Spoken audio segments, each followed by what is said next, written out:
అసలు కృష్ణలీలలో అద్భుతం ఏంటంటే పుట్టిన పిల్లాడికి నీళ్లు పోసి వాళ్ళు తీసుకెళ్ళి 11వ రోజున ఉయ్యాల్లో వేశారు. ఉయ్యాల్లో వేసి పడుకోబెడదామని ఉయ్యాలా ఊపుతున్నారు. ఏదో ఎవరికి వచ్చిన పాట వాళ్ళు పాడుతున్నారు.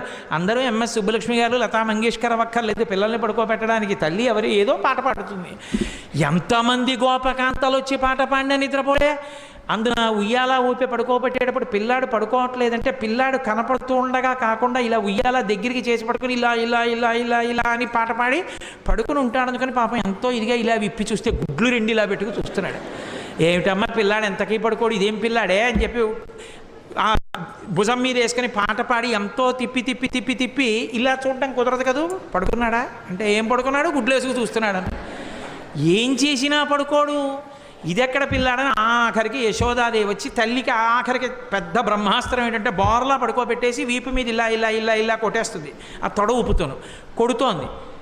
ఎంతకీ పడుకోడు, వీపు చిట్లిపోతోంది. ఇదేమిటి ఆదికూర్మంగా ఉన్నప్పుడు మందర పర్వతం తిరిగినా బాధపడలేదు కానీ ఈ కృష్ణావతారంలో ఇలా కొట్టేస్తున్నారు, నన్ను ఎందుకు ఇలా ఊపేస్తున్నారు అనుకున్నట్ట.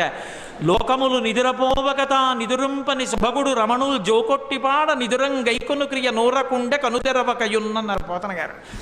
ఓహో ఈ దిక్కుమాలిన ప్రపంచానికి అలవాటు ఉంది, నిద్రపోతుంటారు వీళ్ళు కళ్ళు మూసుకొని. నాకు నిద్రపోవడం అలవాట్లేదు, నేను నిద్రపోతే లోకాలు నిర్వహించేవాడెవరు. నేను పడుకోమని జో కొట్టేస్తున్నారు, నేను కళ్ళు మూసుకోపోతే వీళ్ళు ఇలాగే కొడతారని నిద్రపోయిన వాళ్ళ కళ్ళు మూసుకున్నాడు.